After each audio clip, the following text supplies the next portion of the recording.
Good evening, and welcome to another episode of Toastmasters Bay to Bay, featuring speakers from San Francisco all the way to Monterey and beyond. Tonight we have a great show for you with 2 speeches, 2 evaluations, and a visit to a local club. My name is Stan Ng, and I will be your host tonight. Let's get right into it. Our first speaker tonight is Oksana Walton from Promasters, and her speech is entitled, How to Apologize Like a Celebrity. Please help me welcome Oksana Walton.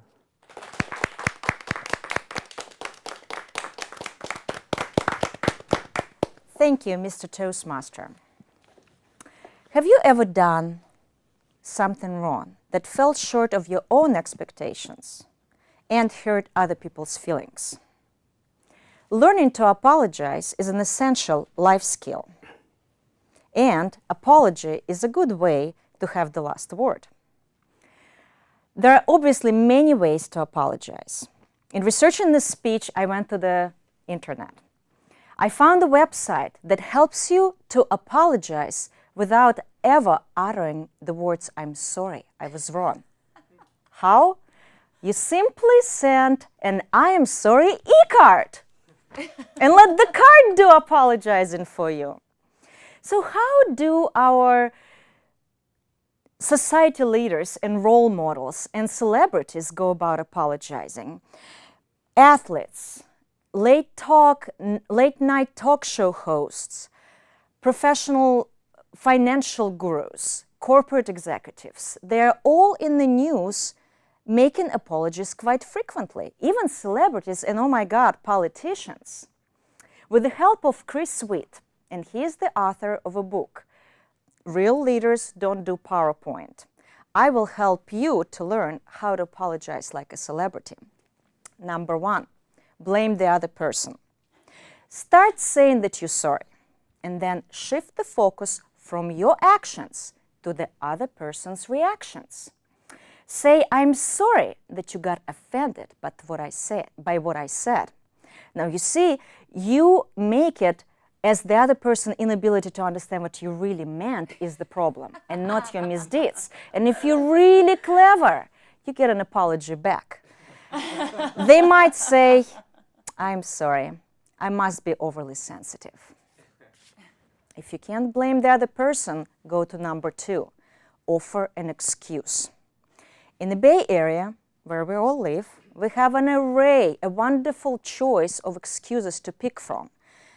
Giants, Oakland Ryan's, rain. No matter where you live, point the finger at the situation beyond your control.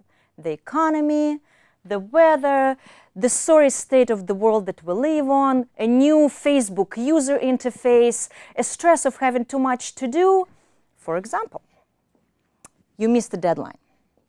You must say, "My computer crashed and it took IT guy forever to fix it." You see, now not only you're not accountable anymore, you made yourself a victim. Number 3, use a passive voice. As competent communicators, we're all taught to use clear and powerful English. In order to achieve that, you must avoid using passive voice, but using a passive voice is a key to apologizing like a celebrity. Don't say, "I made a mistake." Say, "Mistakes were made."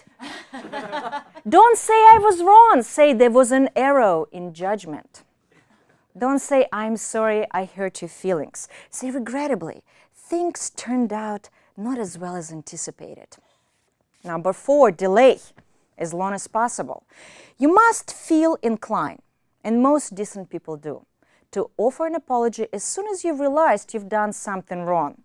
Avoid the urge. Avoid saying anything at all for as long as you can. Maybe they will forget about what you've done. Maybe someone will do something even worse, and then you're off the hook. If they keep coming back and bugging you about your misdeed, sighing as to suggest how rude of them to keep bringing the old stuff up, and then offer a semi-apology. Say something like, "Oh, we're all sorry for the way things turned out." Number 5, hide your feelings. You might feel regret, remorse, or maybe even blame for what you've done. Avoid showing your feelings at any cost. Start with a regular apology. Say you're sorry, say you accept the responsibility, offer to make amends, ask for forgiveness and understanding. Make sure that you read from the script in a monotone and avoid eye contact. Don't let them know how you feel. Don't reveal any heartfelt emotions. If all fails, lie. As in, I did not have a relationship with this woman, and hire Gloria Allred to represent you. If you follow these simple guidelines, blame the other person, offer an excuse, delay, use a passive voice, and lie, people might think that you didn't apologize at all. They might even be more offended than before, but hey, do you care about making things right or keeping your fame, fortune, and influence, as most celebrities do? For myself, I need more appropriate actions for apology. I might not win an Oscar for my performance, but I might gain something much more important, forgiveness. And I will have the last word. Thank you.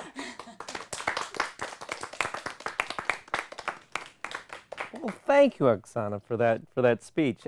So tell me, do you actually practice what you preach? Do you actually use some of these tactics? Oh, I hope not. I hope This not. is just in fun, right? Where did the inspiration come from for this speech? Actually, from the Toastmasters magazine. Oh. If we receive those publications, they always have pretty witty articles in them.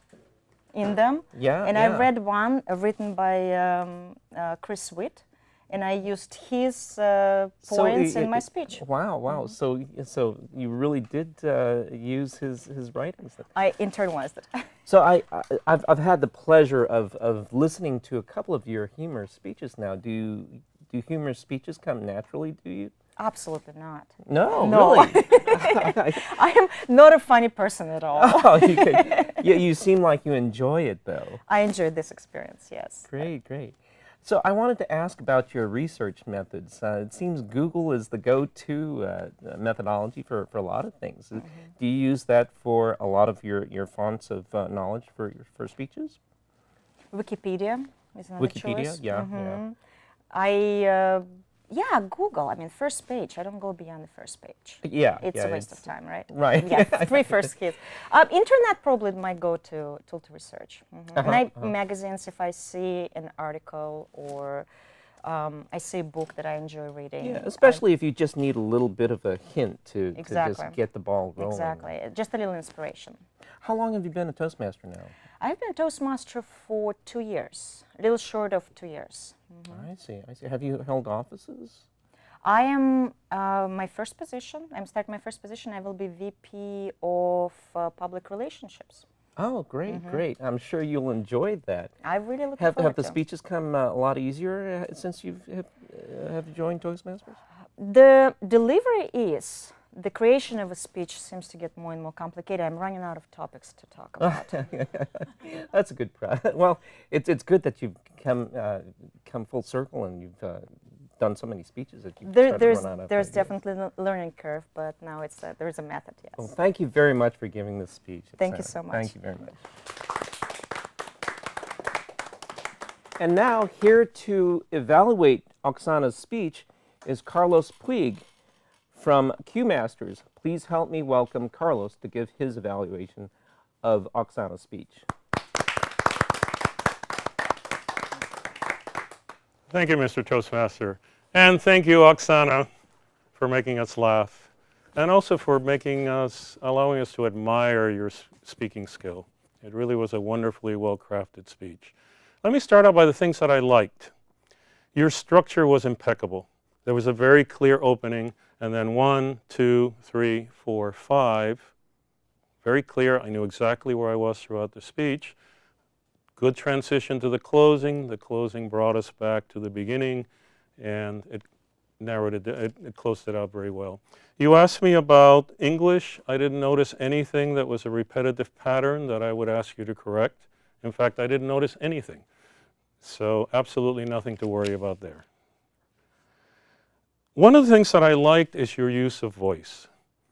And in particular, I noticed that when you were explaining things, you would talk very quickly, very fast, very loud, and then there would be a command voice. Avoid the urge. Very effective. So you go into this command voice very naturally, then you speak, then you slow down as you're getting close to the punchline, and often there was this command voice. Very fabulous to me. I noticed very good eye contact. You got up to people, you looked, you pointed at a few. So connection with the audience seemed to be quite good, and also the humor as well. I'm not an expert on humor. I'm also trying to become humorous, so I was actually inspired during your interview that it's possible to get to your level of excellence. Let me move to some areas where you could improve. I noticed toward the end of the speech, like in numbers 2, 3, and 4, there was a good pause before the punchline. But in the first two, the pause was almost invisible. And given a tendency to speak fast and to try to cram it all, you might want to consciously think about lengthening the pauses before the punchline. It'll make that much more effective. As far as I was concerned, 4 points were enough. By the time I got to the 5th point, I started getting a little bit OD'd, and I wondered about that. Finally, in the closing, just in the very last sentence or two, you brought up the concept of forgiveness. And I said, what? So there was a sense that you were almost wrapping it up, you were trying up to the opening, and then there was something new, a whole new concept, which to me needed new development and would have been good to introduce earlier, but just in the very end, it's a little bit too late for that. So as far as I can tell, wonderful structure, fabulous voice control, great humor, and you inspire me to do better as a humorous speaker. Thank you. Mr. Toastmaster. Thank you very much, Carlos. Well, let's mix it up a little bit. Before we go on to the second speaker, let's take a visit outside the studio and go to Promasters, who meet 7:30 to 8:30 every Thursday in Foster City. Let's take a look at that video.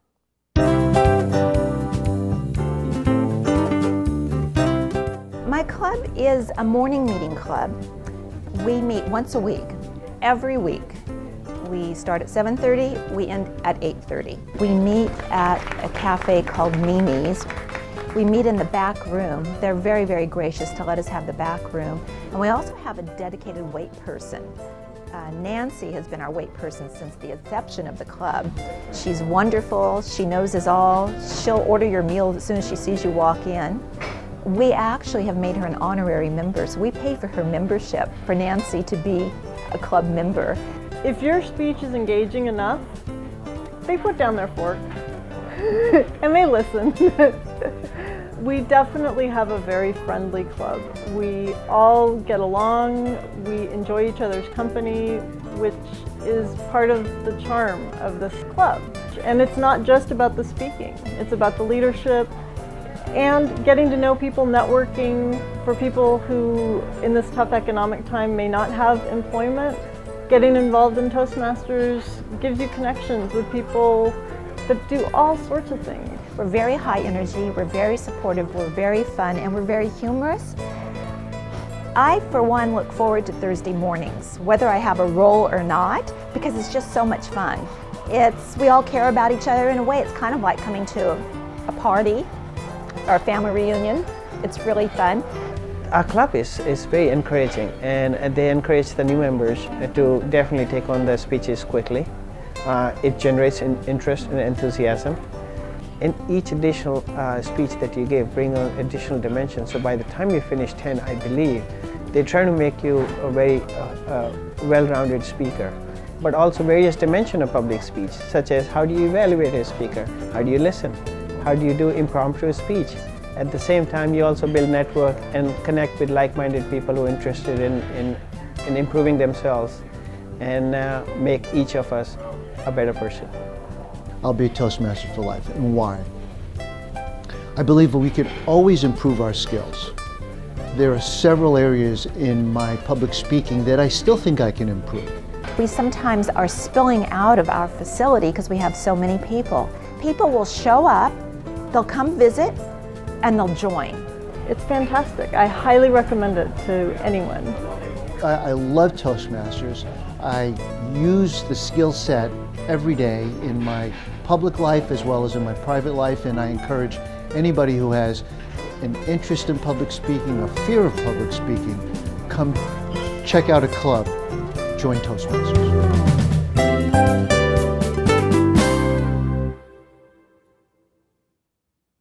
Welcome back. You know, I love those vignettes because each club has its own personality.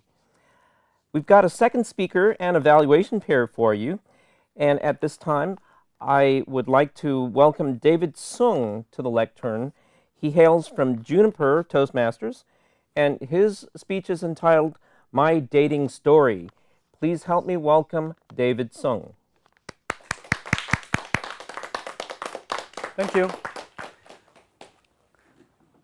Ladies and gentlemen, think about your dating experience. How was it? Good? Bad? Or so-so? Let me share with you my experience dating in college. First, I dated a girl who was studying finance. She was very cute. I held her hands, looked into her eyes, and said, I love you. She said, how's your love for me compared with the same period last year? I said, my love for you has a 20% quarter-over-quarter growth, and it represents a 95% growth over the same period last year. What's the outlook for next quarter and the next year? I will maintain the same growth rates as last quarter and last year respectively, with a chance of beating expectations. What's my market share in your heart? You have 100% market share in my heart. She said, in that case, I love you too, but you should take my words as forward-looking statement. And forward-looking statement involves uncertainties and risks arising from possible changes in your financial situation, health, and competitiveness. Although I loved my ex-boyfriend very much, past performance is not an indication of future performance. And current statement is not guaranteed to happen or materialize. I was puzzled and I said goodbye to her. Next, I dated an MBA student specialized in business planning. She was very sweet. I held her hands, looked into her eyes, and said, I love you. She said, I love you too. Let's make a detailed plan about important tasks and milestones in our relationship. The plan will cover how often we date, how long each date lasts, how many kisses we make during a date, and how to make each kiss. Like this, or hug and kiss like this.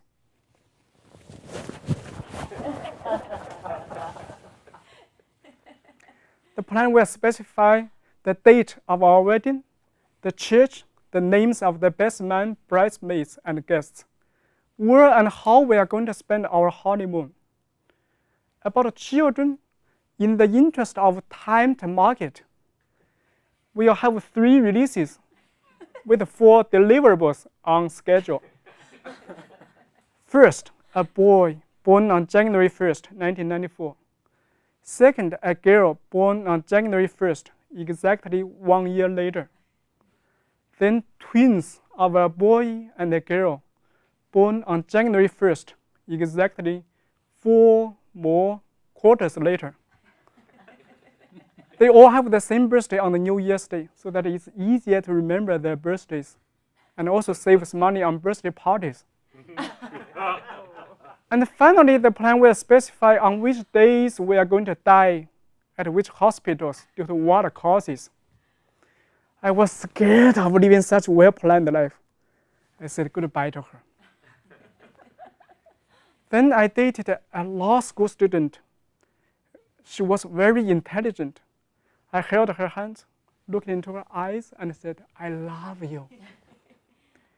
She handed me a document and let me read and sign.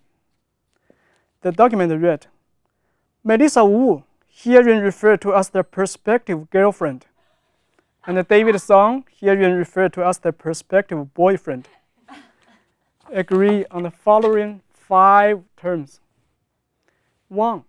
Create and maintain an intimate relationship between the 2 parties, and this relationship shall be exclusive to third parties, effective immediately after signing this agreement.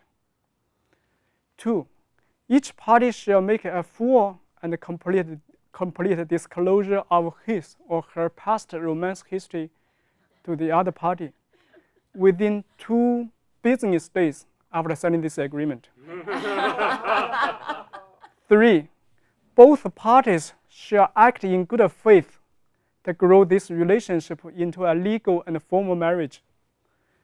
The boyfriend shall make a formal marriage proposal to the girlfriend within 12 months.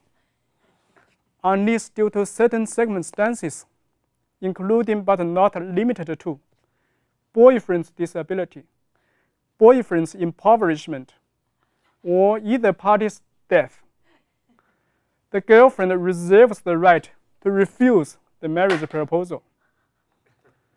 4. Sex before marriage is not allowed between the 2 parties, nor with the third parties. 5. If either party wishes to terminate this relationship, he or she shall deliver a 30-day written notice to the other party, witnessed and signed by a third party.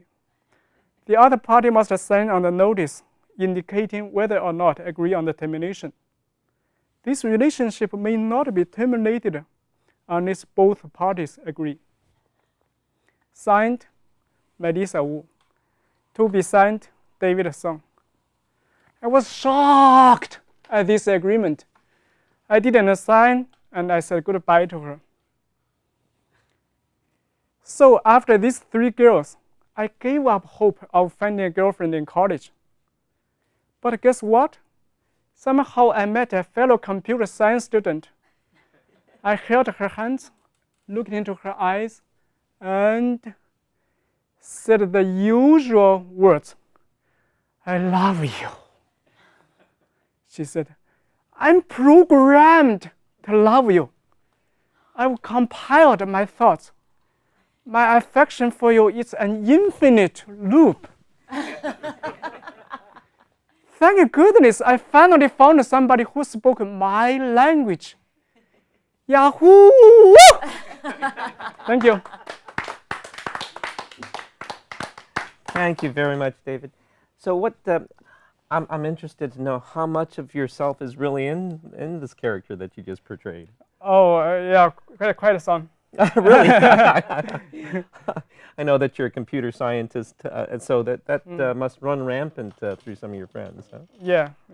How long have you been a Toastmaster, David? I've been a Toastmaster for about 5 years in 2 clubs. Wow. So you're really into it. Do you like doing humorous speeches? Yes, I love to do humorous speech. I found it's very interesting to the audience and also to myself. And it's fun to just play a persona. Yes. Yeah. Well, thank you very much, David. Sure, you're welcome. Now, here to evaluate David's speech is Nikhil Setlur from Fair Oaks Toastmasters. Please help me welcome Nikhil.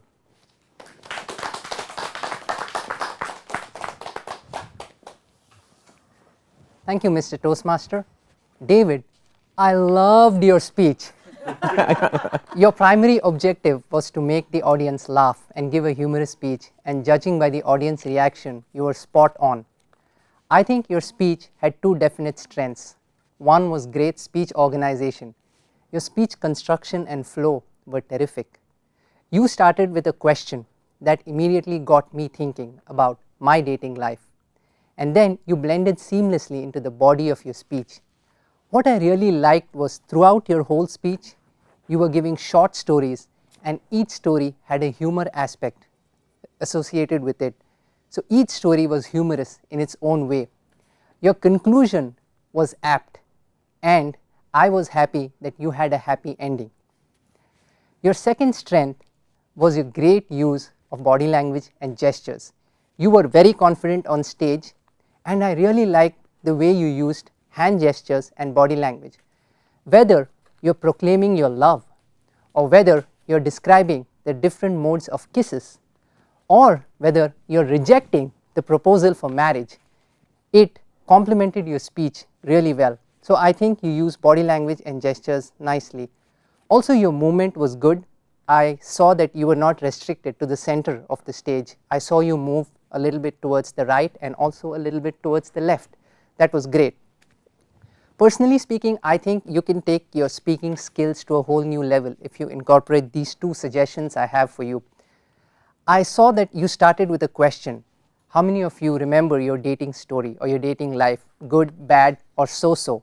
But you didn't give enough time for the audience to soak in the question and think for a little while about their experience. As soon as you asked the question, you just started with your story. Maybe you could have given a little more time for the audience to think.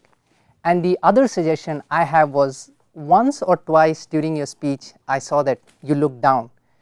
I think you should avoid looking down throughout your speech and maintain constant eye contact. But overall, I think you did a fantastic job. I was completely engrossed right from the beginning to the end. Thank you. Thank you very much, Nikhil. Well, you've seen two great speeches and evaluations, and you've seen an actual Toastmasters club in operation. If you'd like to have more information about local clubs, visit d4tm.org to see some of the 200 clubs in District 4. I see that we're out of time, so thank you very much for joining us on this episode of Toastmasters Bay to Bay. See you next time.